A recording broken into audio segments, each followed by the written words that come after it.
Hello friends, welcome back to your own teacher. So നമ്മൾ കഴിഞ്ഞ ക്ലാസ്സിൽ പറഞ്ഞു നിർത്തിയിരുന്നത് ഹ്യൂമാനിസം എന്ന പാഠഭാഗത്തെ പാർട്ട് 1 ബ്ലാക്ക് ഡെത്ത് വരെയാണ് നമ്മൾ പറഞ്ഞു നിർത്തിയത്. 14-ാം നൂറ്റാണ്ടിൽ പൊട്ടിപ്പുറപ്പെട്ട പ്ലേഗ് യൂറോപ്പിന്റെ വിവിധ മേഖലകളിൽ ഉണ്ടാക്കിയ മാറ്റങ്ങൾ ചർച്ച ചെയ്യുക എന്നുള്ള ഒരു ടോപ്പിക് വരെയാണ് നമ്മൾ പറഞ്ഞു നിർത്തിയത്. അപ്പൊ ഇന്നത്തെ വീഡിയോയിൽ നമ്മൾ വീണ്ടും ഒരു 5 ഇമ്പോർട്ടന്റ് ആയിട്ടുള്ള കാര്യങ്ങളാണ് പറയുന്നത്. ഇത് കുറച്ച് വലിയൊരു പാഠമായതുകൊണ്ട് കുറെ പഠിക്കാനുണ്ട്, എന്നാൽ സിമ്പിൾ ആയിട്ടുള്ള ഒരു പാഠമാണ്. ഓക്കെ, അപ്പൊ അതുകൊണ്ട് തന്നെ നമ്മൾ 3 പാർട്ട് വീഡിയോയിൽ അത് ചെയ്യാനായിട്ട് പറ്റുള്ളൂ. അപ്പൊ നമുക്ക് ഈ രണ്ടാമത്തെ പാർട്ടിൽ നമുക്ക് അത്യാവശ്യം കവർ ചെയ്യാനായിട്ട് നോക്കാം. ഓക്കെ, നമുക്ക് തുടങ്ങാം. അപ്പൊ ഇതിൽ നമ്മൾ ഇനി നോക്കാൻ പോകുന്നത് മാനവിക കാലഘട്ടത്തിൽ ഹ്യൂമാനിസം വന്നു എന്ന് പറഞ്ഞു, മാറ്റങ്ങൾ സംഭവിച്ചു എന്ന് പറഞ്ഞു അല്ലെ. അപ്പൊ മാനവിക കാലഘട്ടത്തിൽ ഇറ്റലിയുടെ സാമൂഹിക ജീവിതത്തിൽ ഉണ്ടായ പ്രധാന മാറ്റങ്ങൾ എന്തൊക്കെയാണ്, അതാണ് നമ്മൾ ഇനി പറയാനായിട്ട് പോകുന്നത്. ഓക്കെ, നഗരങ്ങളിലെ സമ്പത്ത്, രാഷ്ട്രീയ സ്വാതന്ത്ര്യം, സാമൂഹിക ഐക്യം തുടങ്ങിയവ ജനങ്ങളിൽ ബോധവും ആത്മാഭിമാനവും വളർത്തി. അതായത് നഗരങ്ങളിലെ നമ്മൾ കഴിഞ്ഞ ക്ലാസ്സിൽ തന്നെ പറഞ്ഞിരുന്നു, ഇറ്റലി ഒരു വളരെ സമ്പത്തുള്ള രാഷ്ട്രമായിട്ട് മാറിക്കൊണ്ടിരിക്കുകയായിരുന്നു. അപ്പൊ നഗരങ്ങളിലെ സമ്പത്ത്, അവർക്ക് എല്ലാവർക്കും അവരുടെ ഒരു പ്രത്യേകതയായിരുന്നു, രാഷ്ട്രീയ സ്വാതന്ത്ര്യം ഉണ്ടായിരുന്നു, സാമൂഹിക ഐക്യം ഉണ്ടായിരുന്നു. അപ്പോൾ രാഷ്ട്രീയ സ്വാതന്ത്ര്യം, സാമൂഹിക ഐക്യം തുടങ്ങിയവ ജനങ്ങളിൽ പൗരബോധം എന്താണ്? പൗരബോധം എന്ന് പറഞ്ഞാൽ നമ്മൾ ഈ സമൂഹത്തിന്റെ ഭാഗമാണ്, സമൂഹത്തിലെ നിയമങ്ങളെയും നന്മകളെയും നോക്കി നമ്മൾ ജീവിക്കുന്ന ഒരു വ്യക്തിയാണ്. അതായത് സമൂഹത്തിന് ഇമ്പോർട്ടൻസ് കൊടുക്കുന്ന, സമൂഹത്തിന്റെ കർത്തവ്യങ്ങൾ നിറവേറ്റുന്ന ഒരു പൗരൻ, ഒരു മനുഷ്യൻ എന്നുള്ള അർത്ഥമാണ് പൗരബോധം എന്നതുകൊണ്ട് ഉദ്ദേശിക്കുന്നത്. അപ്പൊ ജനങ്ങളില് പൗരബോധവും ആത്മാഭിമാനവും വളർത്തി. പ്രാചീന റോമ സാമ്രാജ്യത്തിൽ നിലനിന്നിരുന്ന ക്രമസമാധാനം, ഭരണകൂടം എന്നിവയെ സംബന്ധിച്ച ആശയങ്ങൾ ഇറ്റലിയിൽ പ്രചരിച്ചു. അതായത് പ്രാചീന റോമ സാമ്രാജ്യത്തിൽ ഉണ്ടായിരുന്ന ഗവേണൻസ്, ഭരണകൂടം, അവിടുത്തെ നിയമ സംവിധാനങ്ങൾ എന്നിവയൊക്കെ എവിടെ പ്രചരിപ്പിച്ചു എന്നീ ആശയങ്ങൾ ഇറ്റലിയിലും പ്രചരിപ്പിക്കാനായിട്ട് തുടങ്ങി. പ്രാചീന റോമൻ നിയമങ്ങളിലും ലാറ്റിൻ ഭാഷയിലും പാണ്ഡിത്യം ഉണ്ടായിരുന്ന വിദ്യാസമ്പന്നരായ ഒരു വിഭാഗം വാണിജ്യ പ്രവർത്തനങ്ങളിൽ ഏർപ്പെട്ടു. അവിടെ ഉണ്ടായിരുന്ന സമ്പന്നന്മാരില് പ്രധാനികളായിട്ടുള്ള പാണ്ഡിത്യമുള്ളവരും, ലാറ്റിൻ ഭാഷയിൽ പാണ്ഡിത്യമുള്ളവരും, റോമൻ സാമ്രാജ്യ നിയമങ്ങളെ കുറിച്ച് അറിയുന്നവരും എല്ലാവരും എല്ലാ വിദ്യാസമ്പന്നരായ ഒരു വിഭാഗം ജനങ്ങള് വാണിജ്യ പ്രവർത്തനങ്ങളിൽ ഏർപ്പെടാനായിട്ട് തുടങ്ങി. പിന്നെന്താണ് ഉണ്ടായത്? തൽഫലമായി പ്രാചീന ഭാഷ, സാഹിത്യം, സ്ഥാപനങ്ങൾ, പൗരാണികത എന്നിവയിൽ ഇവർക്ക് താല്പര്യം ജനിച്ചു. ഇത്തരം ആൾക്കാര് വാണിജ്യ പ്രവർത്തനങ്ങളിൽ ഏർപ്പെടാൻ തുടങ്ങിയപ്പോൾ അതിന്റെ ഭാഗമായിട്ട് പ്രാചീന ഭാഷയിലും സാഹിത്യത്തിലും അവരുടെ സ്ഥാപനങ്ങളിലും ഇൻസ്റ്റിറ്റ്യൂഷൻസിലും പൗരാണികതയിലൊക്കെ ഇൻട്രസ്റ്റ് വരാനായിട്ട് തുടങ്ങി. ജനങ്ങളിൽ മൊത്തത്തിൽ ഇൻട്രസ്റ്റ് വരാനായിട്ട് തുടങ്ങി. ഓരോ നഗരവും കലയുടെയും സാഹിത്യത്തിന്റെയും കേന്ദ്രങ്ങളാകാൻ ആഗ്രഹിച്ചു. അതായത് വളരെ ഇമ്പോർട്ടൻസ് നേടിയിട്ടുള്ള പ്രദേശങ്ങളായിരുന്നു ഈ കലയുടെ ഇമ്പോർട്ടൻസ് ഉണ്ടായിരുന്ന പ്രദേശങ്ങൾ. സോ ഈ ഓരോ നഗരവും കലയുടെയും സാഹിത്യത്തിന്റെയും കേന്ദ്രങ്ങളാകാനായിട്ട് ആഗ്രഹിച്ചു എന്നാണ് പറയുന്നത്. പ്രാചീന റോമ നഗരത്തിലെ ചിത്രങ്ങളും കയ്യെഴുത്തു പ്രതികളും കെട്ടിടാവശിഷ്ടങ്ങളും രാജാക്കന്മാരുടെയും പുരോഹിതന്മാരുടെയും നേതൃത്വത്തിൽ കണ്ടെടുത്ത് സംരക്ഷിക്കപ്പെട്ടു. അതായത് പണ്ട് യുദ്ധം നടത്തിയിരുന്ന രാജാക്കന്മാര് അവര് ഇമ്പോർട്ടൻസ് കൊടുത്തിരുന്നത് യുദ്ധങ്ങൾക്കായിരുന്നു. കല, സംസ്കാരം അങ്ങനെയുള്ള ഇതില് പ്രാധാന്യം കൊടുക്കുന്നത് കൂടുതൽ യുദ്ധങ്ങൾക്കും അവരുടെ ഒരു മതത്തിനും ഒക്കെ ആയിരുന്നു പ്രാധാന്യം കൊടുത്തിരുന്നത്. ഇവിടെ എന്താണ് പിന്നെ പറയുന്നത്? പ്രാചീന റോമ നഗരങ്ങളിലെ ചിത്രങ്ങളും കയ്യെഴുത്ത് പ്രതികളും, അന്ന് വരച്ചിരുന്ന ചിത്രങ്ങളും എഴുത്തുകളും കെട്ടിടാവശിഷ്ടങ്ങളും രാജാക്കന്മാരുടെയും പുരോഹിതന്മാരുടെയും നേതൃത്വത്തിൽ കണ്ടെടുത്ത് സംരക്ഷിച്ചു. കെട്ടിടങ്ങൾ നിർമ്മിക്കുന്നതും കലയെയും സാഹിത്യത്തെയും പ്രോത്സാഹിപ്പിക്കുന്നതും യുദ്ധങ്ങളെക്കാൾ തങ്ങളെ ജനമനസ്സിൽ അനശ്വരമാക്കുമെന്ന് രാജാക്കന്മാർ കരുതി. രാജാക്കന്മാർക്ക് പിന്നീട് മനസ്സിലായി, യുദ്ധം ചെയ്ത് വിജയനായിട്ട് അങ്ങനെ ഒരു വിജയഗാഥ ജനങ്ങളെ ഓർത്തിരിക്കുന്നതിനേക്കാൾ കൂടുതൽ മനസ്സിൽ നിൽക്കുന്ന ഒന്നാണ് കലയെയും സാഹിത്യത്തെയും പ്രോത്സാഹിപ്പിക്കുന്നതിലൂടെ ജനങ്ങൾക്ക് ഉണ്ടാവുന്നത്. ഇപ്പൊ നമ്മള് എന്തെങ്കിലും പണിയാണെങ്കിൽ തന്നെ, കെട്ടിടങ്ങൾ പണിയാണെങ്കിൽ തന്നെ ആരുടെങ്കിലും പേരിലായിരിക്കും പണിയുക. ഇപ്പൊ നമ്മള് ചിലപ്പോൾ രാഷ്ട്രീയ നേതാക്കന്മാരായിരിക്കും, അവരുടെ പേരിലായിരിക്കും ഒരു സ്മാരക അല്ലെങ്കിൽ ഇന്നൊരു ബിൽഡിംഗ് പണിയുക, അല്ലെങ്കിൽ എഴുത്തുകാരുടെ പേരിലായിരിക്കും നമ്മളൊരു സ്മാരകങ്ങളോ അല്ലെങ്കിൽ ഒരു കെട്ടിടങ്ങളോ ലൈബ്രറി അങ്ങനെ എന്തെങ്കിലുമൊക്കെ പണിയുന്നത്. അപ്പൊ ആ കെട്ടിടം നിലനിൽക്കുന്നിടത്തോളം കാലം ആ പേരും നമ്മള് പറഞ്ഞുകൊണ്ടേയിരിക്കും അല്ലെ. അപ്പൊ ആ ഒരു തത്വം അല്ലെങ്കിൽ ആ ഒരു കാര്യം രാജാക്കന്മാർക്ക് തോന്നിയത് കൊണ്ട് അവര് കലയ്ക്കും സാഹിത്യത്തിനും ഇമ്പോർട്ടൻസ് കൊടുക്കാനായിട്ട് തുടങ്ങി എന്ന് അവർക്ക് മനസ്സിലാക്കാൻ തുടങ്ങി. സമ്പന്നരായ ആളുകൾ തങ്ങളുടെ ഇടവക ദേവാലയങ്ങൾ, അതായത് പാരിഷ് ഒക്കെ പറയുന്നതാണ് ഇടവക ദേവാലയങ്ങൾ മോടി സ്ഥാപിക്കുകയും സന്യാസിനി മഠങ്ങൾ, കത്തീഡ്രലുകൾ എന്നിവയുടെ നിർമ്മാണത്തെ പ്രോത്സാഹിപ്പിക്കുകയും ചെയ്തു. അതായത് അപ്പൊ സമ്പന്നരായിട്ടുള്ള ആളുകൾ എന്തിന് ഇമ്പോർട്ടൻസ് കൊടുത്തു? ഇടവക ദേവാലയങ്ങളും ഇങ്ങനെ ഉണ്ടാക്കുന്ന കെട്ടിടങ്ങൾ നിർമ്മിക്കുന്നതിലും വളരെ അധികം ഇമ്പോർട്ടൻസ് കൊടുക്കാനായിട്ട്, സന്യാസിനി മഠങ്ങൾ സ്ഥാപിക്കാനും ഒക്കെ ഇമ്പോർട്ടൻസ് കൊടുക്കാനായിട്ട്, പ്രോത്സാഹിപ്പിക്കാനായിട്ട് തുടങ്ങി. ഫ്ലോറൻസ്, മിലാൻ, റോം, വെന്നീസ് തുടങ്ങിയ ഇറ്റാലിയൻ നഗരങ്ങളിൽ കലാകാരന്മാരെ പ്രോത്സാഹിപ്പിക്കുന്നത് പൗരധർമ്മമായി കണക്കാക്കപ്പെട്ടു. എന്താണ്, ഏതൊക്കെയാണ് ഇമ്പോർട്ടൻസ് ഉള്ള നഗരങ്ങൾ? ഫ്ലോറൻസ്, മിലാൻ, റോം, വെന്നീസ് തുടങ്ങിയ ഇറ്റാലിയൻ നഗരങ്ങളിൽ കലാകാരന്മാരെ പ്രോത്സാഹിപ്പിക്കുന്നത് പൗരധർമ്മമായി കണക്കാക്കപ്പെട്ടു. അപ്പൊ അതായത് ആർട്ടിസ്റ്റിന് വളരെയധികം ഇമ്പോർട്ടൻസ് ലഭിച്ച ഒരു ടൈം ആയിരുന്നു ഇതെന്ന് പറയുന്നത്. അപ്പോൾ ഫ്ലോറൻസിലും, മിലാനിലും, റോമിലും, വെന്നീസിലും ഇറ്റാലിയൻ നഗരങ്ങളിൽ ഉണ്ടായിരുന്ന ആർട്ടിസ്റ്റുകളെ പ്രോത്സാഹിപ്പിക്കുക എന്നത് ഒരു പൗരധർമ്മമായിട്ട്, മനുഷ്യരായ ഇങ്ങനെ ഇവരെ പ്രോത്സാഹിപ്പിക്കണം എന്നുള്ളൊരു അതൊരു സമൂഹത്തിന്റെ പൗരബോധമാണ് എന്നുള്ളൊരു കർത്തവ്യമാണ് എന്നുള്ളൊരു പൗരധർമ്മമായിട്ട് കണക്കാക്കാൻ തുടങ്ങി. അപ്പൊ ഇത്രയാണ് മാനവിക കാലഘട്ടത്തിൽ ഇറ്റലിയുടെ സാമൂഹിക ജീവിതത്തിൽ ഉണ്ടായ പ്രധാന മാറ്റങ്ങൾ ചോദിക്കുമ്പോൾ നമ്മൾ എഴുതേണ്ട ഒരു കാര്യം എന്ന് പറയുന്നത്. അടുത്തൊരു കാര്യം എന്ന് പറയുന്നത് എന്താണ്? തുർക്കികളുടെ അടുത്ത് നമ്മൾ പഠിക്കേണ്ട ഒരു പ്രധാനപ്പെട്ട ഒരു ഇതാണ് തുർക്കികളുടെ കോൺസ്റ്റാന്റിനോപ്പിൾ ആക്രമണം ഇറ്റലിയുടെ വൈജ്ഞാനിക മേഖലയെ സ്വാധീനിച്ചത് എങ്ങനെ? ആ ക്വസ്റ്റ്യൻ ഇവിടെ അടിയിൽ കൊടുത്തിട്ടുണ്ട്. ഈ പാഠഭാഗത്തിന്റെ അടിയിൽ തന്നെ പാഠഭാഗത്തിന്റെ അടിയിലല്ല, ഈ ഒരു സ്റ്റാൻസയുടെ ഈ ഒരു പാരഗ്രാഫിന്റെ അടിയിൽ കൊടുത്തിട്ടുണ്ട്. തുർക്കികളുടെ കോൺസ്റ്റാന്റിനോപ്പിൾ ആക്രമണം ഇറ്റലിയുടെ വൈജ്ഞാനിക മേഖലയെ സ്വാധീനിച്ചത് എങ്ങനെ? വൈജ്ഞാനിക മേഖല നോളജ് ആയിട്ടുള്ള അത്തരം കാര്യങ്ങളെ എങ്ങനെ സ്വാധീനിച്ചു എന്നാണ് പറയുന്നത്. അപ്പൊ നമുക്കറിയാം, ഓട്ടോമൻ സാമ്രാജ്യത്തിലെ തുർക്കികള് ഏതു വർഷത്തിലാണ് കിഴക്കൻ റോമ സാമ്രാജ്യത്തിന്റെ തലസ്ഥാനമായിരുന്ന കോൺസ്റ്റാന്റിനോപ്പിൾ ആക്രമിക്കുന്നത്? 1453 ആക്രമിക്കുന്നത്. അപ്പൊ 1453 തുർക്കികൾ കിഴക്കൻ റോമ സാമ്രാജ്യത്തിന്റെ തലസ്ഥാനം ഏതായിരുന്നു? കോൺസ്റ്റാന്റിനോപ്പിൾ ആയിരുന്നു. കോൺസ്റ്റാന്റിനോപ്പിൾ പിടിച്ചെടുത്തു. പ്രാചീന ഗ്രീക്കോ റോമൻ സാഹിത്യകൃതികളുടെ കയ്യെഴുത്തു പ്രതികൾ കൈവശമുണ്ടായിരുന്ന നിരവധി പണ്ഡിതരുടെ കേന്ദ്രമായിരുന്നു കോൺസ്റ്റാന്റിനോപ്പിൾ എന്ന് പറയുന്നത്. അപ്പൊ ആ പ്രദേശം കീഴടക്കിയപ്പോ ആ പ്രദേശത്ത് ഉണ്ടായിരുന്ന പണ്ഡിതന്മാരുടെ ഒരു കൂട്ടം പണ്ഡിതന്മാരുടെ കേന്ദ്രമായിരുന്നു. അവരുടെ കൈവശം ഉണ്ടായിരുന്ന സംഭവങ്ങൾ എന്തൊക്കെയായിരുന്നു? സാഹിത്യകൃതികളുടെ കയ്യെഴുത്തു പ്രതികളും പ്രാചീന ഗ്രീക്കോ റോമനിലെ സാഹിത്യകൃതികളുടെ കയ്യെഴുത്തു പ്രതികളും അവരുടെ കൈവശമുണ്ടായിരുന്നു. അപ്പൊ ഇത്തരം കാര്യങ്ങള് ഈ ഒരു തുർക്കികള് ആക്രമിച്ചപ്പോ നഷ്ടപ്പെടാതിരിക്കാൻ വേണ്ടി എന്തു ചെയ്തു? തുർക്കികളുടെ ആക്രമണത്തെ തുടർന്ന് അവർ തങ്ങളുടെ കൈവശമുള്ള കയ്യെഴുത്തു പ്രതികളുമായി ഇറ്റാലിയൻ നഗരങ്ങളിലേക്ക് കുടിയേറി പാർത്തു. അപ്പൊ ഇത്തരം സംഭവങ്ങൾ അവർ കൈപിടിച്ചിട്ടാണ് എങ്ങോട്ട് പോകുന്നത്? ഇറ്റാലിയൻ നഗരങ്ങളിലേക്ക് നീങ്ങുന്നത്. മധ്യകാലത്ത് സർവകലാശാലകളിൽ മാത്രം ഒതുങ്ങി നിന്ന അന്വേഷണങ്ങളും പഠനങ്ങളും ഗ്രന്ഥാലയങ്ങളിലേക്ക് വ്യാപിക്കാനായിട്ട് തുടങ്ങി. പണ്ട് കാലത്ത് ഒരു എഡ്യൂക്കേഷൻ സിസ്റ്റം എങ്ങനെയായിരുന്നു? സർവകലാശാല സിസ്റ്റം ആയിരുന്നു. നമ്മൾ പണ്ട് പഠിച്ചിട്ടുണ്ട്. നളന്ദ യൂണിവേഴ്സിറ്റി അല്ലെ? നളന്ദ യൂണിവേഴ്സിറ്റി ഉണ്ടായിരുന്നു. ഒരുപാട് യൂണിവേഴ്സിറ്റീസ് ഉണ്ടായിരുന്നു അല്ലെ? അപ്പൊ ഈ യൂണിവേഴ്സിറ്റീസിന്റെ അവിടങ്ങളിൽ ഒതുങ്ങി നിന്നിട്ടുള്ള ഒരു പഠനവും അന്വേഷണവും ലൈബ്രറീസിലേക്ക് മാറാനായിട്ട് തുടങ്ങി, ഗ്രന്ഥാലയങ്ങളിലേക്ക് മാറാനായിട്ട് തുടങ്ങി. അപ്പൊ കോൺസ്റ്റാന്റിനോപ്പിളിൽ ഉണ്ടായിരുന്ന ഒരുപാട് കയ്യെഴുത്തു പ്രതികളൊക്കെ നമ്മൾ ഈ സ്ഥലത്തേക്ക് കൊണ്ടുവന്നു എന്ന് പറഞ്ഞു. അപ്പൊ അതൊക്കെ ജനങ്ങൾ വായിക്കാനും അവരവർ തന്നെ എഴുതാനും ഒക്കെ ആയിട്ട് ഈ കാലഘട്ടത്തിൽ തുടങ്ങി. ഓക്കെ. സമ്പത്തും രാഷ്ട്രീയ സ്വാതന്ത്ര്യവും കലാപരമായ പുരോഗതിക്കും സാംസ്കാരിക രംഗത്തെ പരീക്ഷണങ്ങൾക്കും വഴിയൊരുക്കി.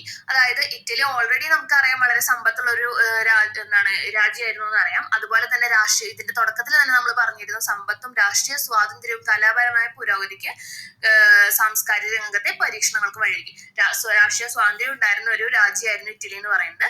അപ്പൊ ഈ കാലഘട്ടത്തിൽ എന്ത് വന്നു? ഈ പുതിയ പണ്ഡിതന്മാരും അവരുടെ എഴുത്തുകളൊക്കെ വന്നപ്പോ പുതിയ കണ്ടുപിടുത്തങ്ങൾക്ക് വഴിയൊരുക്കി. പുതിയ പരീക്ഷണങ്ങൾക്കും കണ്ടുപിടുത്തങ്ങൾക്കും സാംസ്കാരിക വളർച്ചയ്ക്കും ഇത് കാരണമായി എന്നാണ് പറയുന്നത്. ഇതോടെ സാംസ്കാരിക രംഗത്തും വൈജ്ഞാനിക മേഖലയിലും പുത്തൻ ആശയങ്ങൾ പ്രകടമാകാനായിട്ട് തുടങ്ങി. അപ്പൊ ഇങ്ങനെയാണ് വൈജ്ഞാനിക മേഖലയിലും, അതായത് യൂണിവേഴ്സിറ്റി പഠനം മാറി ലൈബ്രറീസിലേക്ക് മാറാൻ തുടങ്ങി, ഇമ്പോർട്ടൻസ് കൊടുക്കാൻ തുടങ്ങി. ലൈബ്രറീസിന് എഴുത്തുകൾക്ക് ഇമ്പോർട്ടൻസ് കൊടുക്കാൻ തുടങ്ങി. സ്വയം വായിച്ച് എഴുതാനൊക്കെ ആയിട്ട് അവർക്ക് പ്രേരണ നൽകി. അപ്പൊ ഇത്തരം കാര്യങ്ങളാണ് ഈ ഒരു ക്വസ്റ്റ്യൻ വന്നാലായിട്ട് എഴുതേണ്ടത്. ഇതോടെ സാംസ്കാരിക രംഗത്തും വൈജ്ഞാനിക മേഖലയിലും പുത്തനാശയങ്ങൾ പ്രകടമാകാൻ തുടങ്ങി. അതായിരുന്നു നമ്മുടെ ക്വസ്റ്റ്യൻ. കോൺസ്റ്റാന്റിനോപ്പിൾ ആക്രമണത്തെ തുടർന്ന് ഇറ്റലിയുടെ വൈജ്ഞാനിക മേഖലയെ സ്വാധീനിച്ചത് എങ്ങനെ? അതായിരുന്നു നമ്മുടെ ക്വസ്റ്റ്യൻ. അപ്പൊ ഇത്രയും കാര്യങ്ങളാണ് എഴുതേണ്ടത്. 4 മാർക്കിനൊക്കെ വരാൻ ചാൻസ് ഉള്ള ക്വസ്റ്റ്യൻ ആണ്. ഓക്കെ. ഇനി നമ്മൾ നോക്കാൻ പോകുന്നത് മാനവികതയുടെ കടന്നുവരവ് ലോക ചരിത്രത്തെ സ്വാധീനിച്ചത് എങ്ങനെ എന്നുള്ളതാണ് നമ്മൾ ഇനി നോക്കാൻ പോകുന്നത്. താഴെ തന്നെ കൊടുത്തിട്ടുണ്ടായിരിക്കും. മാനവികതയുടെ കടന്നുവരവ് ലോക ചരിത്രത്തെ സ്വാധീനിച്ചത് എങ്ങനെ. അപ്പൊ അതിന്റെ ഒരു ഉത്തരമാണ്. അത് ഇമ്പോർട്ടന്റ് ആയിട്ടുള്ള ഒരു ക്വസ്റ്റ്യൻ ആണ്, നമുക്ക് വരാൻ ചാൻസ് ഉള്ള ഒരു ക്വസ്റ്റ്യൻ ആണ്. അപ്പൊ നമുക്ക് നോക്കാം. മധ്യകാല ലോകത്തെ പ്രധാനമായും സ്വാധീനിച്ചിരുന്നത് സ്കൊളാസ്റ്റിസിസം ആയിരുന്നു. സ്കൊളാസ്റ്റിസിസം ഇംഗ്ലീഷിലും അങ്ങനെ തന്നെയാണ് പറയാം, മലയാളത്തിലും അങ്ങനെ തന്നെയാണ് പറയാം. ഓക്കെ, അപ്പൊ ഈ മധ്യകാലത്തെ പ്രധാനമായി സ്വാധീനിച്ചിരുന്ന ഒരു സംഭവം എന്തായിരുന്നു എന്ന തത്വശാസ്ത്രം എന്തായിരുന്നു? സ്കൊളാസ്റ്റിസിസം ആയിരുന്നു. നമുക്ക് എന്താണ് സ്കൊളാസ്റ്റിസിസം എന്ന് നോക്കാം. ഓക്കെ, ക്രൈസ്തവ മതചിന്തയെ അടിസ്ഥാനമാക്കിയുള്ള ഈ തത്വശാസ്ത്രം വിജ്ഞാനത്തെയും അന്വേഷണങ്ങളെയും പ്രോത്സാഹിപ്പിച്ചുവെങ്കിലും ദൈവത്തിനും പരലോക ജീവിതത്തിനുമാണ് ഊന്നൽ നൽകിയത്. അതായത് ഈ സ്കൊളാസ്റ്റിസിസം എന്തുകൊണ്ട് ഉദ്ദേശിക്കുന്നത് പരലോക ജീവിതം, അതായത് മരിച്ചതിന് ശേഷം സ്വർഗത്തിൽ പോയിട്ട് അല്ലെങ്കിൽ നരകത്തിൽ പോയിട്ട് അങ്ങനെയുള്ള ഒരു പരലോക ജീവിതത്തിനും ദൈവത്തിനാണ് ഇമ്പോർട്ടൻസ് കൊടുത്തിരുന്നത്. അത് ആ ഒരു തത്വശാസ്ത്രമായിരുന്നു, അല്ലെങ്കിൽ ക്രൈസ്തവ മതത്തിൽ അടങ്ങിയിട്ടുള്ള ഒരു തത്വശാസ്ത്രമായിരുന്നു സ്കൊളാസ്റ്റിസിസം എന്ന് പറയുന്നത്. അപ്പൊ മധ്യകാല ലോകത്തെ പ്രധാനമായിട്ട് സ്വാധീനിച്ചിരുന്നതായിരുന്നു ഇതെന്ന് പറഞ്ഞു നമ്മള്. അപ്പോ ക്രൈസ്തവ മതചിന്തയെ അടിസ്ഥാനമാക്കി ഈ തത്വശാസ്ത്രം വിജ്ഞാനത്തെയും അന്വേഷണങ്ങളെയും പ്രോത്സാഹിപ്പിച്ചിരുന്നു, ഒരു പരിധിവരെ പ്രോത്സാഹിപ്പിച്ചിരുന്നു, ഇല്ല എന്നല്ല. എന്നിരുന്നാലും പരലോക ജീവിതത്തിനും മതത്തിനുമാണ് ഇമ്പോർട്ടൻസ് കൊടുത്തിരുന്നത്, ഊന്നൽ നൽകിയത്. ഇതിൽ നിന്ന് മാറി മനുഷ്യനും ഇഹലോകത്തിനും യുക്തിചിന്തയ്ക്കും പ്രാധാന്യം നൽകിക്കൊണ്ടാണ് മാനവികത എന്ന ആശയം രൂപപ്പെടുന്നത്. അപ്പൊ ഈ കാലഘട്ടത്തിൽ മാനവികത കടന്നു വരുന്നത് എങ്ങനെയാണ്? മനുഷ്യനും ഇഹലോകത്തിനും യുക്തിചിന്തയ്ക്കും പ്രാധാന്യം നൽകി. ലോജിക്കലായിട്ട് എന്ത് നമുക്ക് ചെയ്യാൻ പറ്റും? ലോജിക്കലായിട്ട് നടക്കുന്ന കാര്യങ്ങൾക്കും ശാസ്ത്രത്തിനും അല്ലെങ്കിൽ മനുഷ്യന്റെ കഴിവുകൾക്കും മാനവികതയ്ക്കും ഈ കാലഘട്ടത്തിൽ എന്ത് നിലനിൽക്കുന്നു? പരലോകത്തിനല്ല, ഈ കാലഘട്ടം ഇഹലോകത്തിൽ എന്ത് സംഭവിക്കുന്നു? ഈ 3 കാര്യങ്ങൾക്ക് പ്രാധാന്യം നൽകിക്കൊണ്ടാണ് മാനവികത എന്ന ആശയം രൂപപ്പെട്ടത്.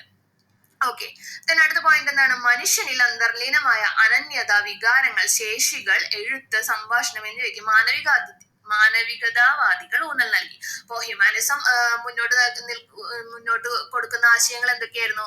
മനുഷ്യന്റെ വികാരങ്ങൾ, മനുഷ്യന്റെ കഴിവ്, മനുഷ്യന് എന്ത് ചെയ്യാൻ പറ്റും, അത്തരം കാര്യങ്ങളായിരുന്നു ഇതിന് ഇമ്പോർട്ടൻസ് കൊടുത്തത്, മാനവികതയ്ക്ക് ഇമ്പോർട്ടൻസ് കൊടുത്തിരുന്നത്. അപ്പൊ ഇത്തരം കാര്യങ്ങൾക്ക് ഊന്നൽ നൽകിക്കൊണ്ട് മാനവികതാവാദികൾ മുന്നോട്ട് വന്നു. ദൈവകേന്ദ്രീകൃതമായ കാഴ്ചപ്പാടിൽ നിന്നും അത് വളരെ വലിയൊരു വ്യത്യാസമാണ് നമ്മൾ പറയുന്നത്. ദൈവകേന്ദ്രീകൃതമായ കാഴ്ചപ്പാടിൽ നിന്നും മനുഷ്യകേന്ദ്രീകൃതമായ വീക്ഷണത്തിലേക്കുള്ള പരിവർത്തനമായിരുന്നു ഇതിന്റെ അടിസ്ഥാനം. മാനവികത ഒന്നോടുകൂടി എന്ത് മാറ്റാണ് സംഭവിച്ചത്? മനുഷ്യകേന്ദ്രീകൃതമായ വീക്ഷണത്തിലേക്ക് പരിവർത്തനപ്പെടാനായിട്ട് തുടങ്ങി. വിയോജിപ്പുകൾക്കും വിമർശനങ്ങൾക്കും മാനവികതയിൽ സ്ഥാനം ലഭിച്ചു. വിയോജിപ്പുകൾക്കും വിമർശനങ്ങൾക്കും, അതായത് ഒരു മതത്തിന്റെ അടിസ്ഥാനത്തെ ചോദ്യം ചെയ്യാനായിട്ട് തുടങ്ങി. എന്താണ് ഇതിന് കാരണങ്ങൾക്ക് ഇമ്പോർട്ടൻസ് കൊടുക്കാൻ തുടങ്ങി. റീസൺസ് ഇല്ലാതെ ഒരു കാര്യം ഉണ്ടാവില്ല. സോ അതുകൊണ്ട് എന്തിന്റെ അടിസ്ഥാനത്തിലാണ് എന്നതിനൊക്കെ മതത്തിനെയൊക്കെ നമ്മൾ ചോദ്യം ചെയ്യാനായിട്ട് ആ കാലഘട്ടത്തിൽ തുടങ്ങി. അതുകൊണ്ടാണ് പറയുന്നത് വിയോജിപ്പുകൾക്കും വിമർശനങ്ങൾക്കും മാനവികതയിൽ സ്ഥാനം ലഭിച്ചു. അവർ മതത്തിന്റെ ആധിപത്യത്തെ ചോദ്യം ചെയ്തു. അതിന് ഉദാഹരണമായിട്ടുള്ള ഒരു വ്യക്തിയായിരുന്നു അരിസ്റ്റോട്ടിൽ എന്ന് പറഞ്ഞാൽ. അവിടെ ഒരു ബോക്സിൽ കൊടുത്തിട്ടുണ്ട്, നിങ്ങൾക്ക് വായിച്ചു നോക്കാൻ വേണ്ടിട്ട് കൊടുത്തിട്ടുണ്ട് അരിസ്റ്റോട്ടിലിനെ കുറിച്ചിട്ട്. ഓക്കെ, അപ്പൊ നമുക്ക് അതിലേക്ക് പറയാം. ഇക്കാലത്ത് പ്രാചീന ഗ്രീക്കോ റോമൻ ഗ്രന്ഥങ്ങൾ ജനങ്ങൾ വർദ്ധിച്ച താല്പര്യത്തോടെ വായിച്ചു. ഈ കാലത്ത് പ്രാചീന ഗ്രീക്കോ റോമൻ ഗ്രന്ഥങ്ങൾ എങ്ങനെ വായിക്കാൻ തുടങ്ങിയത്? അവിടെ നിന്ന് കോൺസ്റ്റാന്റിനോപ്പിൾ ആക്രമണത്തെ തുടർന്ന് ഇങ്ങോട്ട് മറ്റു ഇറ്റാലിയൻ നഗരങ്ങളിലേക്ക് ബുക്കുകളും കാര്യങ്ങളൊക്കെ എത്തി. അവിടുത്തെ പണ്ഡിതന്മാർ വീണ്ടും എഴുതാൻ തുടങ്ങി. അങ്ങനെ മാറ്റങ്ങൾ സംഭവിച്ചതോടെ എന്തൊക്കെ മാറ്റങ്ങൾ സംഭവിച്ചു? ജനങ്ങള് വർദ്ധിച്ച താല്പര്യത്തോടെ ഇതൊക്കെ വായിക്കാനായിട്ട് തുടങ്ങി. റീഡിങ്സിന് ഇമ്പോർട്ടൻസ് ലഭിച്ചു. പ്രാചീന ഗ്രീക്ക് തത്വചിന്തകനായ അരിസ്റ്റോട്ടിലിന്റെ ആശയങ്ങൾ ആലോചിക്കണം, ഇമ്പോർട്ടന്റ് ആണ്. പ്രാചീന ഗ്രീക്ക് തത്വചിന്തകനായ അരിസ്റ്റോട്ടിലിന്റെ ആശയങ്ങൾ അറബികൾ യൂറോപ്പിൽ പ്രചരിപ്പിച്ചു. അദ്ദേഹത്തിന്റെ ആശയങ്ങൾ ആരാണ് യൂറോപ്പിൽ പോയി പ്രചരിപ്പിക്കുന്നത്? അറബികളാണ് യൂറോപ്പിൽ പ്രചരിപ്പിക്കുന്നത്. അപ്പൊ അദ്ദേഹത്തിന്റെ ആശയങ്ങൾ അത്രയും സത്യാന്വേഷണത്തിനും ഇമ്പോർട്ടൻസ് കൊടുത്തുകൊണ്ടുള്ള കാര്യങ്ങളായിരുന്നു. മതത്തിന്റെ അടിസ്ഥാനത്തിനെയും എല്ലാം ചോദ്യം ചെയ്ത ആശയങ്ങൾ കൊണ്ടുവന്ന വ്യക്തിയായിരുന്നു ആരെന്ന് പറഞ്ഞത്? അരിസ്റ്റോട്ടിൽ എന്ന് പറയുന്ന വ്യക്തി എന്ന് പറയുന്നത്. ഇദ്ദേഹം തന്നെയാണ് പൊളിറ്റിക്സിന്റെ പിതാവ് എന്നറിയപ്പെടുന്നത്, അരിസ്റ്റോട്ടിലാണ്. ഓക്കെ, പിന്നെന്താണ് പറയുന്നത്? യൂറോപ്പിൽ പ്രചരിപ്പിച്ചു. മാനവികതാവാദികൾ പ്രാദേശിക ഭാഷകളിൽ കൃതികൾ രചിക്കുകയും ഗ്രീക്കോ റോമൻ ശൈലിയിൽ ചിത്രങ്ങൾ വരയ്ക്കുകയും ശില്പങ്ങൾ നിർമ്മിക്കുകയും ചെയ്തു. അതായത് ഈ ഹ്യൂമാനിസത്തെ മുന്നോട്ട് നിലനിർത്തുന്ന ജനങ്ങൾ എന്തിനു പ്രാധാന്യം നൽകാൻ തുടങ്ങി? പ്രാദേശിക ഭാഷയിൽ അവര് തന്നെ കൃതികൾ രചിക്കാൻ തുടങ്ങി. ഗ്രീക്കോ റോമൻ ശൈലിയിൽ എന്ത് ചിത്രങ്ങൾ വരയ്ക്കാൻ തുടങ്ങി? മാനവികതയുടെ അടിസ്ഥാനപരമായിട്ടുള്ള ചിത്രങ്ങൾ വരയ്ക്കാൻ തുടങ്ങി, ശില്പങ്ങൾ നിർമ്മിക്കാൻ തുടങ്ങി. മാറ്റങ്ങൾ വരികയാണ്. അവർക്ക് പ്രധാന പ്രചോദനം പ്രാചീന ഗ്രീക്കോ റോമൻ സംസ്കാരങ്ങളായിരുന്നുവെങ്കിൽ അവരുടെ കാഴ്ചപ്പാട് വ്യത്യസ്തമായിരുന്നു. അവരുടെ ഒരു അടിസ്ഥാനം എന്ന് പറയുന്നത് ഗ്രീക്കോ റോമൻ സംസ്കാരങ്ങളെ നിലനിർത്തിക്കൊണ്ട് അല്ലെങ്കിൽ ഗ്രീക്കോ റോമൻ സംസ്കാരങ്ങളിൽ ഊന്നി നിൽക്കുന്ന കാര്യങ്ങളെ ചിത്രത്തിൽ കൊണ്ടുവരിക എന്നുള്ളത് തന്നെയായിരുന്നു. എന്നാൽ അവരുടെ യഥാർത്ഥ ലക്ഷ്യം എന്തായിരുന്നു? അതിൽ മാനവികതയെ ഉൾക്കൊള്ളിക്കുക എന്നുള്ളതായിരുന്നു. ഓക്കെ, ദെൻ ചിത്രീകരിക്കുന്നത് ഗ്രീക്കോ റോമൻ കാഴ്ചപ്പാട് വ്യത്യസ്തമായിരുന്നു. ഗ്രീക്കോ റോമൻ കല ദൈവത്തെയും സമ്പന്നരെയും ശക്തരെയുമാണ് ചിത്രീകരിച്ചത്. ഗ്രീക്കോ റോമൻ കലയിൽ ഉണ്ടായിരുന്ന ദൈവത്തിന് ഇമ്പോർട്ടൻസ് കൊടുത്തിട്ട് സമ്പന്നരായിട്ടുള്ള ആൾക്കാരെയും ശക്തരായിട്ടുള്ള ആൾക്കാരെയാണ് മെയിൻ ആയിട്ട് ചിത്രീകരിച്ചിരുന്നത്. രൂപങ്ങൾ പൂർണ്ണ സൗന്ദര്യത്തോടെ ആവിഷ്കരിക്കാനാണ് അവർ ശ്രമിച്ചത്. ഈ രൂപങ്ങളൊക്കെ പൂർണ്ണ സൗന്ദര്യത്തോടു കൂടി ആവിഷ്കരിക്കാനാണ് പണ്ട് ഗ്രീക്കോ റോമൻ സ്റ്റൈലിലുള്ള കലയിലുള്ള ജനങ്ങള് അല്ലെങ്കിൽ ആ കലയെ ഇമ്പോർട്ടൻസ് കൊടുത്തുകൊണ്ട് വരച്ചിരുന്നത്. എന്നാൽ നവോത്ഥാന കല മനുഷ്യരെ സ്വാഭാവികതയോടെ ചിത്രീകരിക്കുകയാണ് ചെയ്തത്. നവോത്ഥാന കല എന്താണ് ചെയ്തത്? റിനൈസൻസ് ആർട്ട് എന്ത് ചെയ്തു? ഇതിൽ നിന്ന് മാറ്റം വരുത്തിയിട്ട് സ്വാഭാവികതയ്ക്ക്, നാച്ചുറലിസത്തിന് ഇമ്പോർട്ടൻസ് കൊടുത്തു. നാച്ചുറലി എങ്ങനെയാണോ അതിനാണ് ഇമ്പോർട്ടൻസ് കൊടുത്തത്. ഒരുപാട് ഗോൾഡൻ കളേഴ്സും യെല്ലോ കളേഴ്സും ഓറഞ്ച് കളേഴ്സും അല്ലെങ്കിൽ ഭയങ്കര കളേഴ്സ് ഒക്കെ യൂസ് ചെയ്ത് ദൈവത്തെയും അങ്ങനെ ഒരു ഇൻസ്റ്റിറ്റ്യൂഷനെയോ ഒക്കെ വരയ്ക്കുന്നതിനേക്കാളും അവർ ഇമ്പോർട്ടൻസ് എന്തിനു കൊടുത്തു? സ്വാഭാവികതയ്ക്ക് കൊടുത്തു. എന്നാൽ അവരുടെ അർത്ഥത്തിന് അല്ലെങ്കിൽ ആ പിക്ചർ, ഒരേ അർത്ഥം വരുന്ന പിക്ചറിനെ തന്നെയാണ് ഇവർ രണ്ട് രീതിയിലായിട്ട് വരയ്ക്കുന്നത്. ഒന്നില്ലെങ്കിൽ ഗ്രീക്കോ റോമൻ സ്റ്റൈൽ പ്രകാരം വളരെ ചിത്രങ്ങൾ, വളരെ കളേഴ്സ് ഒക്കെ യൂസ് ചെയ്ത് മതത്തിനെ അടിസ്ഥാനമാക്കി വരച്ചിരുന്നതിൽ നിന്നും എന്ത് മാറ്റം കൊണ്ടുവന്നു? സ്വാഭാവികതയ്ക്ക് ഇമ്പോർട്ടൻസ് കൊടുക്കാനായിട്ട് തുടങ്ങി. എന്നാൽ നവോത്ഥാന കലകൾ മനുഷ്യരെ സ്വാഭാവികതയോടെ ചിത്രീകരിക്കുകയാണ് ചെയ്തത്. നവോത്ഥാന കാലത്തെ കലാസാഹിത്യ സൃഷ്ടികൾ ഇത് സാക്ഷ്യപ്പെടുത്തുന്നുണ്ട്. അതിന് ഉദാഹരണങ്ങൾ അവിടെ നിന്ന് തന്നെ കിട്ടിയിട്ടുണ്ട്. മാനവികത പിൽക്കാലത്ത് ചിത്രകല, ശില്പകല, സാഹിത്യം, രാഷ്ട്രീയം, ചരിത്രം, ശാസ്ത്രം, മതം തുടങ്ങി വിവിധ മേഖലകളിൽ മാറ്റത്തിനുള്ള പ്രചോദനവും സ്രോതസ്സുമായി മാറി. ഈ മാറ്റങ്ങളെയാണ് നവോത്ഥാനം പ്രതിനിധീകരിക്കുന്നത്. അപ്പൊ ഇത്രയും മാറ്റങ്ങള് മാനവികത എന്നൊരു ആശയം കൊണ്ട് ഇറ്റാലിയൻ സമൂഹത്തിൽ അല്ലെങ്കിൽ അവിടെ എല്ലായിടത്തും വ്യാപിച്ചു എന്നാണ് പറയുന്നത്. ലോക ചരിത്രത്തെ മൊത്തത്തില് വ്യാപിച്ചു എന്നാണ് പറയുന്നത്. ഇതിൽ എന്തൊക്കെ ഒന്ന് അറബികള് യൂറോപ്പിൽ പ്രചരിപ്പിച്ചു. ഇറ്റലി, ഗ്രീക്കിലെ വ്യക്തിയായിരുന്ന അരിസ്റ്റോട്ടലിന്റെ ആശയങ്ങൾ പല സ്ഥലങ്ങളിൽ വ്യാപിക്കാൻ തുടങ്ങി. ചിത്രകലയിൽ വ്യത്യാസം വരാൻ തുടങ്ങി. ഇത്തരം ഒരുപാട് കാര്യങ്ങൾ മാനവികതയുടെ കടന്നുവരവ് കൊണ്ട് ലോകത്തിനെ സ്വാധീനിച്ച കാര്യങ്ങളാണ്, ലോക ചരിത്രത്തെ സ്വാധീനിച്ച കാര്യങ്ങളാണ്. അപ്പൊ ആ ക്വസ്റ്റ്യൻ വരുമ്പോൾ ഇത്രയും കാര്യങ്ങളാണ് എഴുതേണ്ടത്. അപ്പൊ ഇമ്പോർട്ടന്റ് ക്വസ്റ്റ്യൻ ആണ്. മേ ബി 6 മാർക്കിനോ അല്ലെങ്കിൽ 4 മാർക്കിനോ വരാനുള്ള ചാൻസ് ഉള്ള ക്വസ്റ്റ്യൻ ആണ്. ഓക്കെ, അതിന്റെ അടിയിൽ തന്നെ ഒരു പിക്ചർ കൊടുത്തിട്ടുണ്ട്, നവോത്ഥാന കല എന്നൊരു ഹെഡിങ്ങോട് കൂടിയിട്ട്. മധ്യകാലത്തെ ചിത്രവും നവോത്ഥാന കാലത്തെ ചിത്രവും എന്താണ് ഡിഫറൻസ് നിങ്ങൾക്ക് കണ്ടിട്ട് തോന്നുന്നത്? രണ്ടിലും കുട്ടികളെ കാണിച്ചുകൊണ്ടുള്ള ഒരു ചിത്രമാണ് അല്ലെ, പക്ഷെ വളരെ വ്യത്യാസവുമുള്ള ചിത്രങ്ങളാണ് അല്ലെ. ഓക്കെ, നമുക്ക് നോക്കാം എന്തൊക്കെയാണ് നവോത്ഥാന ചിത്രകലയിൽ മാനവികതയുടെ സ്വാധീനം ഉണ്ടായിരുന്നത്, അല്ലെങ്കിൽ എന്താണ് ഈ ചിത്രങ്ങളിൽ ഉണ്ടായിരുന്ന ഡിഫറൻസ്. നമുക്ക് നോക്കാം. മധ്യകാലത്തെ ചിത്രത്തിലും നവോത്ഥാന കാലത്തെ ചിത്രത്തിലും പ്രധാന വ്യത്യാസങ്ങൾ എന്തൊക്കെയായിരുന്നു നോക്കാം. ഓക്കെ, രണ്ടിന്റെയും പ്രമേയം ഒന്ന് തന്നെയാണ്. എന്നാൽ ഇവയുടെ ശൈലിയിൽ എന്തൊക്കെ വ്യത്യാസങ്ങളാണ് ഉള്ളത്? മധ്യകാലത്തെ ചിത്രം മാലാഖമാർ, സ്വർഗീയത തുടങ്ങിയ ആത്മീയ ഘടകങ്ങൾക്ക് പ്രാധാന്യം നൽകുമ്പോൾ ഇത്തരം ആശയങ്ങൾക്ക് പ്രാധാന്യം നൽകിയിരുന്നതിന് നമ്മളൊരു പേര് വിളിച്ചിരുന്നു. എന്തായിരുന്നു? സ്കോളാസ്റ്റിസം. മറക്കരുത്, സ്കോളാസ്റ്റിസം 2 മാർക്കിന് വരാൻ ചാൻസ് ഉള്ള ക്വസ്റ്റ്യൻ ആണ്. എന്താണ് സ്കോളാസ്റ്റിസം അല്ലെങ്കിൽ എന്താണ് സ്കോളാസ്റ്റിസം തത്വചിന്ത എന്നുള്ളത് ചോദിക്കാനുള്ള ചാൻസ് ഉണ്ട്. ഓക്കെ, അപ്പൊ നമ്മൾ ആലോചിക്കണം, മധ്യകാലത്തെ ചിത്രം മാലാഖമാർക്കും സ്വർഗീയതയ്ക്കും തുടങ്ങിയ ആത്മീയ ഘടകങ്ങൾക്ക് പ്രാധാന്യം നൽകുമ്പോൾ നവോത്ഥാന കാലത്തെ ചിത്രം ശരീരത്തിന്റെ സൗന്ദര്യം, മൗലികത, വർണ്ണങ്ങളുടെ സ്വാഭാവിക പ്രയോഗം തുടങ്ങിയ ഭൗതിക ഘടകങ്ങൾക്ക് ഊന്നൽ നൽകാനായിട്ട് തുടങ്ങി. അതായത് നാച്ചുറലി എങ്ങനെയാണോ നമ്മൾ ഇരിക്കുന്നത് അതേപോലെ സ്വാഭാവിക കളേഴ്സ് ഉപയോഗിച്ചിട്ട് വരയ്ക്കാനായിട്ട് തുടങ്ങി. ഒരുപാട് ഗോൾഡൻ കളേഴ്സ്, ഒരുപാട് ബ്ലാക്ക് കളേഴ്സ്, ഒരുപാട് കളേഴ്സ് യൂസ് ചെയ്യാതെ നാച്ചുറലി നമ്മുടെ ആ ഒരു നേച്ചർ, ശരീരഘടനയ്ക്കും ശരീര സൗന്ദര്യത്തിന് ഇമ്പോർട്ടൻസ് കൊടുക്കാനായിട്ട് തുടങ്ങി. മനുഷ്യന്മാർക്ക് ഇമ്പോർട്ടൻസ് കൊടുക്കാനായിട്ട് തുടങ്ങി. അപ്പോ അതാണ് പറയുന്നത്,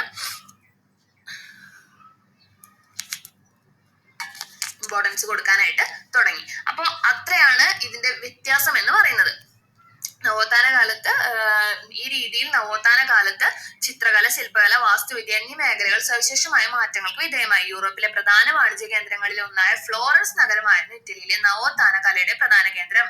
വൺ വേർഡ് ആയിട്ടോ ഒക്കെ വരാൻ ചാൻസ് ഉള്ള ക്വസ്റ്റൻ ആണ്, ഇമ്പോർട്ടന്റ് ക്വസ്റ്റൻ ആണ്. ഏതായിരുന്നു ഇറ്റലിയിലെ നവോത്ഥാന കലയുടെ പ്രധാന കേന്ദ്രം എന്ന് ചോദിച്ചിട്ടുണ്ടെങ്കിൽ എഴുതേണ്ട ഉത്തരമാണ് ഫ്ലോറൻസ്. ഫ്ലോറൻസ് നഗരമായിരുന്നു ഇറ്റലിയിലെ നവോത്ഥാന കലയുടെ പ്രധാന കേന്ദ്രമായിട്ട് അറിയപ്പെടുന്നത്. ഓക്കെ, അപ്പൊ മധ്യകാലത്തെ ചിത്രത്തിന്റെയും നവോത്ഥാന കാലത്തെ ചിത്രത്തിന്റെ ഡിഫറൻസ് മനസ്സിലായില്ലേ?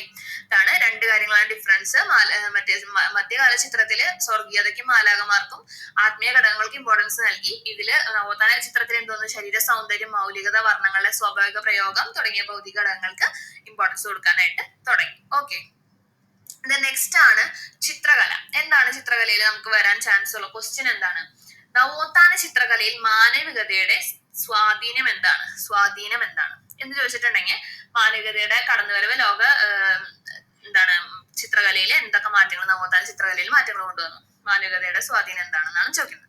അപ്പൊ നമുക്ക് നോക്കാം ചിത്രകല. നവോത്ഥാന കാലത്ത് മാനവികത ഏറ്റവും ശക്തമായി പ്രതിഫലിച്ച മേഖലയായിരുന്നു ചിത്രകല. നമ്മൾ നേരത്തെ പറഞ്ഞു അല്ലെ, ചിത്രകാരന്മാർ തങ്ങളുടെ ചിത്രങ്ങളിൽ മനുഷ്യരൂപങ്ങളെ കൃത്യമായും വ്യക്തമായും സൂക്ഷ്മതയോടെയും അവതരിപ്പിച്ചു. എങ്ങനെയാണ്? കൃത്യമായിട്ടും വ്യക്തമായും വളരെ സൂക്ഷ്മമായിട്ട്. ഒരു ചിത്രം വരയ്ക്കുമ്പോൾ വളരെ സൂക്ഷ്മമായ ചെറിയ കാര്യങ്ങൾക്ക് പോലും ഇമ്പോർട്ടൻസ് കൊടുത്തുകൊണ്ട് അവതരിപ്പിച്ചു. ശരീരശാസ്ത്രത്തിൽ, അനാട്ടമി, അവർ കൈവരിച്ചിരുന്ന അറിവ് ഇതിന് സഹായകമായി. അതായത് ശരീരശാസ്ത്രത്തെ കുറിച്ച് നന്നായി പഠിച്ചവർക്കാണ് അതിന് അത്രയും വ്യക്തതയോടെയും കൃത്യതയോടെയും കൂടി വരയ്ക്കാനായിട്ട് സാധിക്കുള്ളൂ അല്ലെ. അപ്പൊ നമ്മൾ വെറുതെ ഒരു മനുഷ്യ ശരീരം കാണുന്ന കാര്യമല്ല, മനുഷ്യ ശരീര ശാസ്ത്രത്തെ കുറിച്ച് പഠിച്ചിട്ടും ഒക്കെയാണ് അവര് വളരെ വ്യക്തമായിട്ട് ചിത്രങ്ങൾ വരച്ചിരുന്നത്. അവർ കൈവരിച്ചിരുന്ന അറിവിന് സഹായകമായി.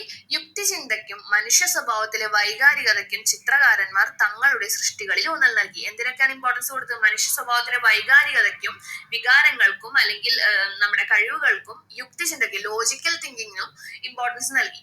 ഇഹലോകത്തെ മൂല്യങ്ങൾക്ക് പ്രാധാന്യം ലഭിച്ചു. ഇഹലോകത്തെ, ഇപ്പൊ നിലനിൽക്കുന്ന ലോകത്തെ മൂല്യങ്ങൾക്ക് ആ കാലഘട്ടത്തിൽ ഇമ്പോർട്ടൻസ് ലഭിച്ചു എന്നാണ് പറയുന്നത്. മാനവികതയുടെ സ്വാധീനം കാരണം കലാസൃഷ്ടികൾ കൂടുതൽ കൃത്യതയുള്ളവയും യാഥാർത്ഥ്യത്തോട് ചേർന്ന് നിൽക്കുന്നവയുമായി.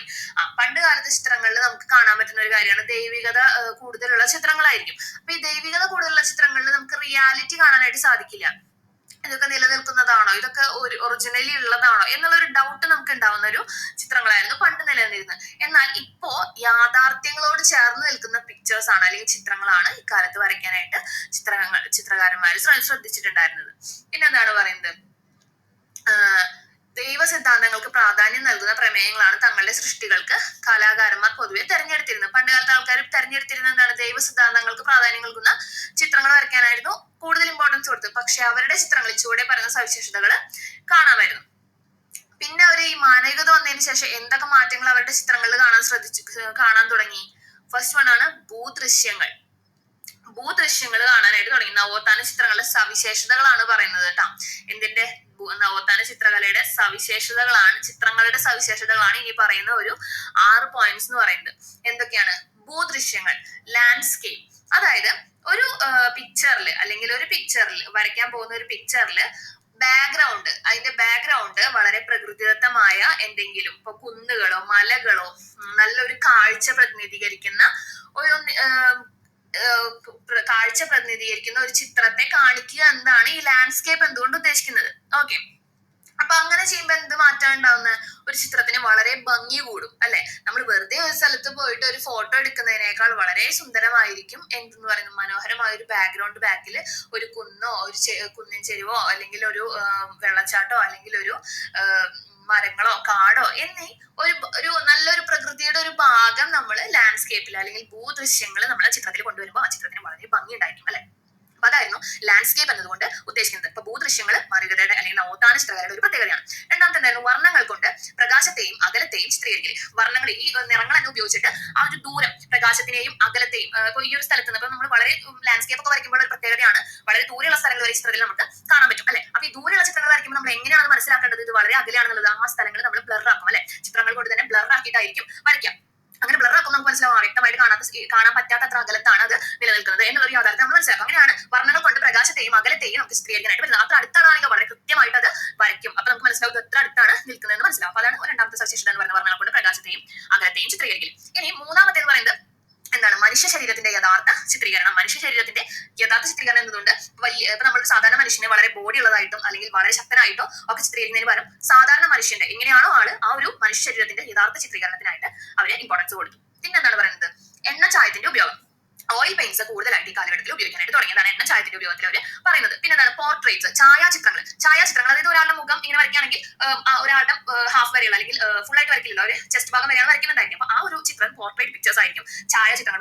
മുഖം കറക്റ്റായിട്ട് വരുന്ന രീതിയിലുള്ള ചിത്രങ്ങളാണ് അവർ വരയ്ക്കാനായിട്ട് തുടങ്ങിയത്. പിന്നെ എന്താണ് ആദർശവൽക്കരിക്കപ്പെട്ട മനുഷ്യരൂപത്തിലുള്ള ദൈവത്തിന്റെ ചിത്രീകരണം. അതായത് ദൈവങ്ങളെ എങ്ങനെയാണ് വരയ്ക്കുന്നതെന്ന് വിചാരിക്കുക. ഈ ദൈവങ്ങളെ വരയ്ക്കുന്നത് എങ്ങനെയാണ് മനുഷ്യരൂപത്തിൽ നമ്മളെ കണ്ടുകൊണ്ടിരിക്കുന്ന ഒരു എന്താണ് ആദർശവൽക്കരിക്കപ്പെട്ട മനുഷ്യരൂപത്തിലുള്ള ദൈവത്തിന്റെ ചിത്രീകരണങ്ങൾ വരയ്ക്കാനായിട്ട് തുടങ്ങി. ദൈവത്തിന് പണ്ടത്തെ ഒരു ചിന്താഗതി പ്രകാരം അതേപോലെ വരയ്ക്കാതെ മനുഷ്യരൂപത്തിൽ വരയ്ക്കാനായിട്ട് തുടങ്ങി.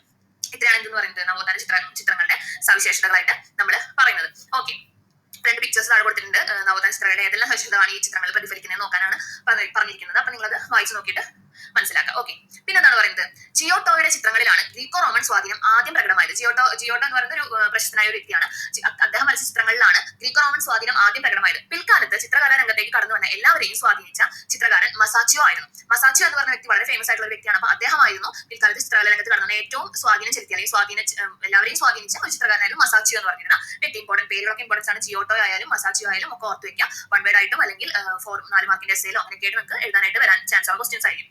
അപ്പോൾ പറഞ്ഞ പേരായിരുന്നു മസാച്ചിയോ ആയിരുന്നു. അദ്ദേഹത്തിന്റെ ചുമർ ചിത്രങ്ങൾ വൃത്താകാരത്തിലുള്ളവയും പ്രതലത്തിൽ നിന്ന് പുറത്തേക്ക് തള്ളി നിൽക്കുന്നവയായി തോന്നിക്കുന്നവയുമായിരുന്നു. അതായത് സാധാരണ ആൾക്കാർ എങ്ങനെയായിരിക്കും വരച്ചിട്ടുണ്ടായിരിക്കുക, റെക്ടാങ്കുലർ ഷേപ്പിലോ അല്ലെങ്കിൽ പോർട്രേറ്റ് ലാൻഡ്സ്കേപ്പ് അല്ലെങ്കിൽ ഒരു സ്ക്വയർ ഷേപ്പിലോ ചതുരാകൃതിയിലൊക്കെ ആയിരിക്കും ഒരു ചിത്രം വരയ്ക്കുന്നുണ്ടാവും. അപ്പൊ ഇദ്ദേഹത്തിന്റെ പ്രത്യേകതയായിരുന്നു, മസാച്ചിയോ എന്ന് പറഞ്ഞ പ്രശസ്തനായ ചിത്രകാരന്റെ പ്രത്യേകതയായിരുന്നു എന്ന് പറയുന്നത് വൃത്താകാരത്തിലാണ് അല്ലെങ്കിൽ വൃത്താകൃതിയിലാണ് ഇദ്ദേഹം ചിത്രങ്ങൾ വരച്ചിരുന്നത്.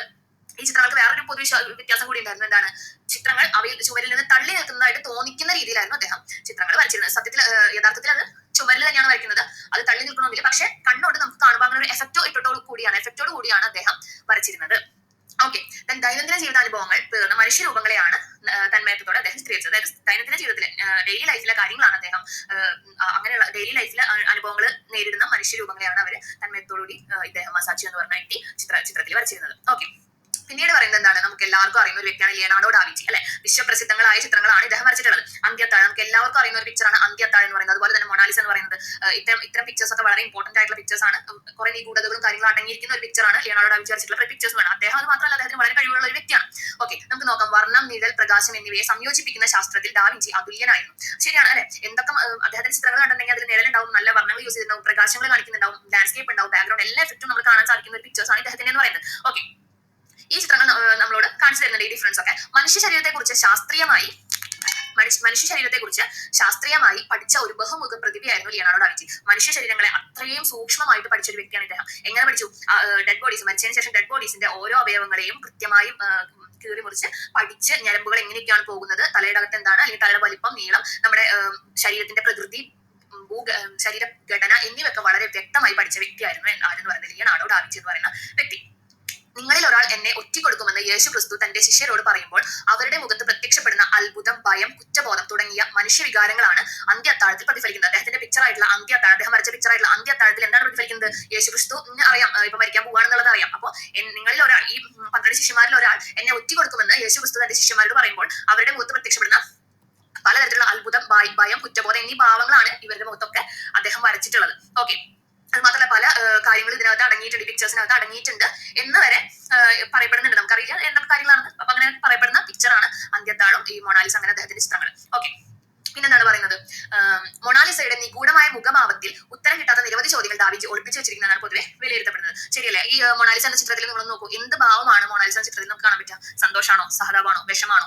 ഇപ്പൊ സംടൈംസ് നമ്മൾ നോക്കുമ്പോൾ തോന്നും ഒരു വിഷമഭാവത്തിലാണുള്ളത്, സംടൈംസ് നമുക്ക് നോക്കുമ്പോൾ തോന്നും എന്തോ ചെറിയൊരു സ്മൈൽ ആ മുഖത്തുണ്ടെന്ന്, പിന്നെ നോക്കുമ്പോൾ തോന്നും മുടിയുടെ രീതി എന്താണ് ഇങ്ങനെയാണ്. അപ്പൊ അതിൽ ഓരോന്നിലും ഓരോ പ്രത്യേകത നിലനിൽക്കുന്നുണ്ട്. ഇപ്പൊ ഞാൻ പറയട്ടെ, ആ പിക്ചറിൽ നമുക്ക് കാണാൻ പറ്റും ഒരു ഷാള് തലയിൽ കൂടെ, ചെറിയൊരു നൈസായിട്ടുള്ള എന്തോ ഒരു ഷാള് തലയിലൂടെ ഇട്ടിട്ടുള്ള പോലെ ചെറിയൊരു തോന്നൽ നമുക്ക് തോന്നാം. പലർക്കും പലതായിട്ടാണ് തോന്നുന്നത്. അപ്പൊ നമുക്ക് അതിനെ കുറിച്ച് ഡീറ്റെയിൽ ആയിട്ട് പഠിക്കാനില്ല, അപ്പൊ ഞാൻ പറഞ്ഞുള്ളൂ. അങ്ങനെ അപ്പൊ ഇദ്ദേഹത്തിന്റെ പിക്ചേഴ്സ് വളരെ ഇമ്പോർട്ടന്റ് പിക്ചേഴ്സ് ആയിരുന്നു. കുറെ കാര്യങ്ങൾ ഉള്ളിൽ ഒളിപ്പിച്ചു വെച്ചുകൊണ്ടുള്ള ചിത്രങ്ങളായിരുന്നു ഇദ്ദേഹത്തിന്റെ എന്ന് പറയുന്നത്. പിന്നെ എന്താണ് പറയുന്നത്, വത്തിക്കാനിലെ സിസ്റ്റൈൻ ചാപ്പലിന്റെ മുകൾ തട്ടിൽ, സിസ്റ്റൈൻ ചാപ്പൽ എന്ന് പറഞ്ഞതിന്റെ അതിന്റെ മുകൾ ഭാഗത്ത്, ആ ഒരു സൈഡ് ചുമരൊന്നല്ല, മുകൾ തട്ടിൽ സീലിംഗിൽ വരച്ച ചുമർ ചിത്രങ്ങളും അന്ത്യവിധിയും മൈക്കൽ ആഞ്ചലോ എന്ന മറ്റൊരു പ്രതിഭാശാലിയെ അനശ്വരനാക്കുന്ന ഒന്നാണ്. അപ്പൊ മറ്റൊരു പ്രതിഭാശാലിയായിരുന്നു ചിത്രകലയിൽ വളരെ ഇമ്പോർട്ടൻസ് കൊടുത്തിട്ടുള്ള, വളരെ കോൺട്രിബ്യൂഷൻസ് നൽകിയിട്ടുള്ള മറ്റൊരു വ്യക്തിയായിരുന്നു മൈക്കൽ ആഞ്ചലോ എന്ന് പറയുന്ന വ്യക്തി. അദ്ദേഹം എവിടെയാണ് വരച്ചത്? വത്തിക്കാനിലെ സിസ്റ്റൈൻ ചാപ്പലിന്റെ മുകൾ തട്ടിൽ വരച്ച ചിത്രങ്ങളാണ്, ചുമർ ചിത്രങ്ങളാണ്. അന്ത്യവിധി എന്ന് പറയുന്നത് ദ ലാസ്റ്റ് ജഡ്ജ്മെന്റ് എന്നാണ് പറയാം. അപ്പൊ അന്ത്യവിധിയിൽ അദ്ദേഹം വളരെ വ്യക്തമായിട്ടും നല്ല കൃത്യമായിട്ടാണ് ചിത്രങ്ങൾ വരച്ചിരിക്കുന്നത്. ശക്തരും സുന്ദരരുമായ മനുഷ്യരായിരുന്നു അദ്ദേഹത്തിന്റെ മിക്ക ചിത്രങ്ങളിലെയും കേന്ദ്രബിന്ദു എന്ന് പറയുന്നത്. അദ്ദേഹത്തിന്റെ പിക്ചേഴ്സിലെ ആൾക്കാരും ശക്തരും സുന്ദരനുമായിട്ടുള്ള ആൾക്കാരായിരിക്കും. അങ്ങനെയാണ് അദ്ദേഹം ചിത്രങ്ങളിലൊക്കെ വരച്ചിട്ടുള്ളത്. ഓക്കെ. പിന്നെന്താണ് പറയുന്നത്, നവോത്ഥാന കാലത്ത് ശ്രദ്ധ നേടിയ മറ്റ് രണ്ട് ചിത്രകാരന്മാരായിരുന്നു ടിഷ്യനും റാഫേലും. രണ്ടുപേരായിരുന്നു ആര്? ടിഷ്യനും റാഫേലും. മനുഷ്യരെ വിവേകികളും മിതവാദികളും അന്തസ്സുള്ളവരുമായി റാഫേൽ ചിത്രീകരിച്ചു. റാഫേലിന്റെ ചിത്രങ്ങളുടെ പ്രത്യേകതകൾ എന്തായിരുന്നു? മനുഷ്യരെ ഇന്റലിജന്റ് ആയിട്ടുള്ള ആൾക്കാരായിട്ടും വിവേകികളും മിതവാദികളും അന്തസ്സുള്ളവരും ആയിട്ടാണ് ഇദ്ദേഹം ചിത്രത്തിൽ ചിത്രീകരിച്ചിട്ടുണ്ടായിരുന്നത്, ആര്? റാഫേൽ. ഇവരുടെ ചിത്രങ്ങളിൽ ആശയത്തോടൊപ്പം സൗന്ദര്യത്തിന് മുൻനിർത്തി